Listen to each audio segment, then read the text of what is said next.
A new study from the American Cancer Society finds a shocking rise in 17 cancers among members of Gen X and Millennials when compared to older generations. So researchers sounding the alarm after they analyzed data from millions of cancer patients born between 1920 and 1990. The study's authors suggest several factors potentially contributing to the rise, including obesity, additional chemical exposure, alcohol use, and lower physical activity. All of that may negatively affect the health of younger generations more than previous generations. So for more on this, I want to bring in now Dr. Hussein Taubi. He joins us now to break this down.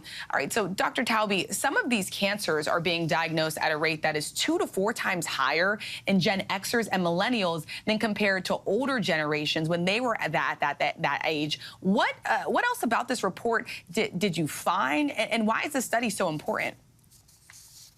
Hi, Rachel, and thank you so much for inviting me, and really appreciate that you're highlighting this very important issue. You know, cancer remains the second leading cause of death in the United States, and it's really, as you've noted, it's increasing in incidence, and it's really important to note, is this exposure related? Is this something that we need to do different things about? And I think it's very important to highlight that this study was really robust. It was one of the largest studies that have ever been done in this space.